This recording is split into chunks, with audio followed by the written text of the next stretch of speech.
let's say a band has gotten to this, the metrics that you want to look at, somewhere, minimum 100K touring revenue annually.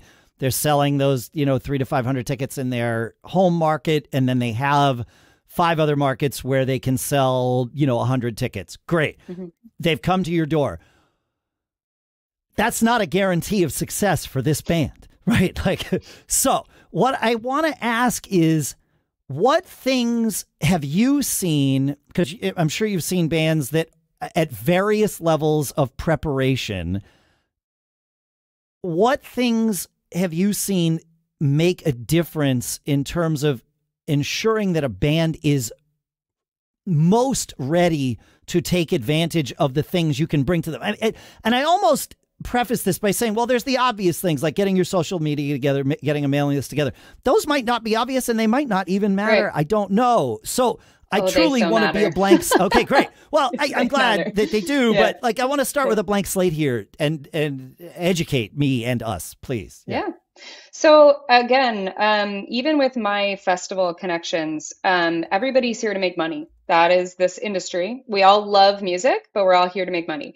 Including the festival promoters. So looking at the way to contain or the way to maintain sustainability is your hard ticket sales. And I'm going to define hard and soft ticket very briefly because I find that a lot of the developing artists don't know what that is. So a hard ticket versus a soft ticket show. A hard ticket show is when there is a ticket price. It is you headlining. Meaning you're playing the last set, you're playing the 90 minutes. Doesn't matter if there's like a support. Sometimes Kobol is fine.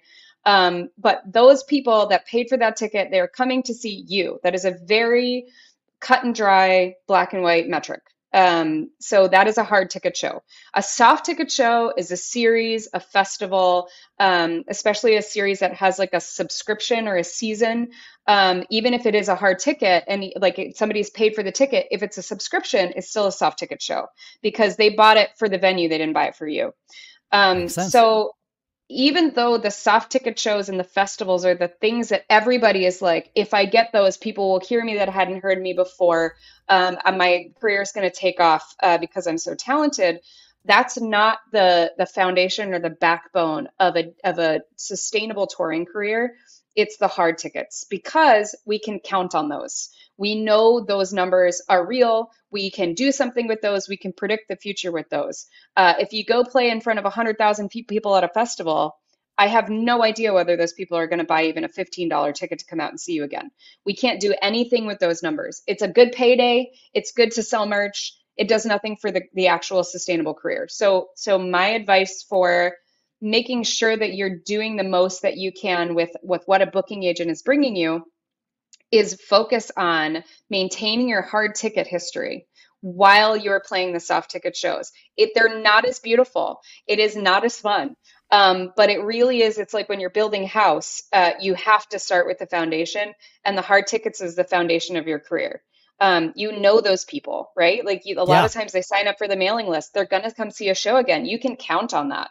So finding your people that will pay that $15 to $50 to $100 to come out and see you is one of the most important aspects of making sure that your career is sustainable once you have a booking agent. Because I can tell you, even for festivals, they're looking at that. They're looking at how Makes much sense. you Of course, they want you to bring people into the festival. Yes, of course. Yeah, it's all business. Yeah. Yes. It is, unfortunately and fortunately, it's very cut and dry and all business. So promoting. So what you said, like with social media, I think promotion is one of the most difficult pieces of being a touring artist out there. And unfortunately, I have no answers. I hate it. I've never cracked the code. I don't get it. I don't understand how to get people out from the ether into a venue. It is it was my weak point as being in a band was selling my own shows. And luckily booking agents have nothing to do with that. But what I've seen work with a lot of my artists right now is social media. TikTok seems to be, and I think it's slowing down a little bit, but TikTok was actually translating to hard tickets, which is unheard of. Like Facebook doesn't translate to hard tickets. Instagram, kind of a little bit, maybe depending on where it goes. TikTok was actually showing like a decent transfer to hard tickets. Carsey is a good example of that. Sweet Lizzie Project was another one. They went viral on TikTok. Alexi campaign went viral on TikTok a couple times.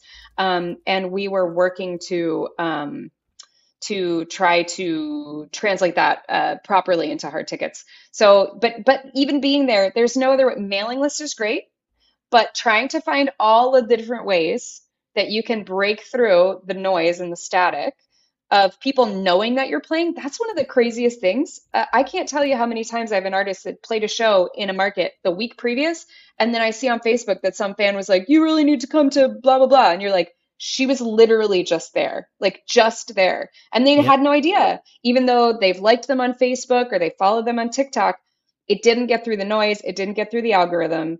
They had no idea that that artist was even playing, and they would have gone to see the show if they knew. Yep. So with the changing algorithms and the way that social media kind of has a stronghold is trying to capitalize on these artists trying to sell their tickets, it's constantly changing. The landscape is like quicksand right now.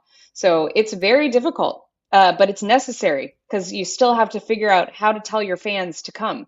Yes. Yeah, right. Okay. So you want to maintain your social presence as sort of that, baseline thing. You want to have a mailing list that helps fuel future success. And candidly, at least in my opinion, it's the only way to know who your fans are, right? If they follow you on Facebook, like you don't really, I guess you sort of get to know who they are, but not, you don't get to keep that list. Like, you know, yeah. And I will say, like, I know Spotify is extremely controversial. I am not speaking pro Spotify or anti Spotify. What I can say is they give good data because we get active listeners, super listeners, locations of those listeners. So even though we don't have the actual names, we do know where the pockets of active listening are, which does identify whether or not we're going to sell a ton of tickets, no tickets, or somewhere in between. We still don't know exactly how many, but I can tell which cities are hotspot, like actively listening.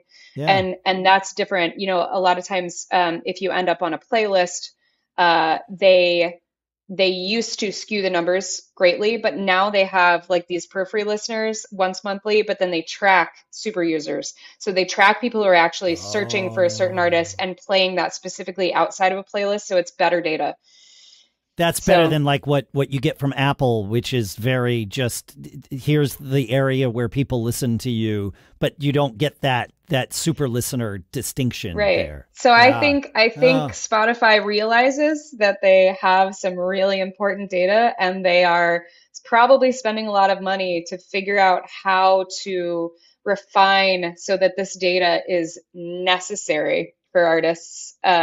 But what I can say is they have refined it quite a bit, and it does seem to be pretty accurate. So not speaking for or against, but no, I'll speak for and against. Here in the podcast business in general, Spotify they are the data hogs. They buy up companies that have our data so that they can have more of the data and aggregate it all together.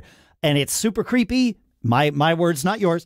It's super creepy, but there is value in that data, and they know it.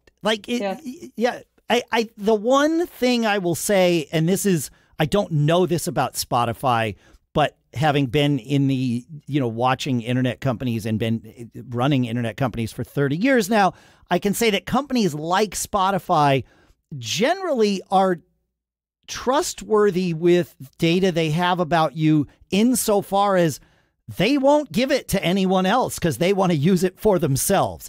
Now, that may still make you feel uncomfortable, but I don't think they're just going to give it away. I mean, like, a lot of people are seeing Spotify as extremely exploitative. And it's, I mean, like, artists get paid nothing. They make so much money off of these streamings.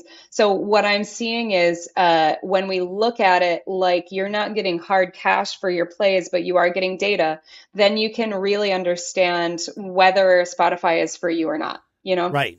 Right. Yeah, that's fair. Yeah, that's great. Yeah.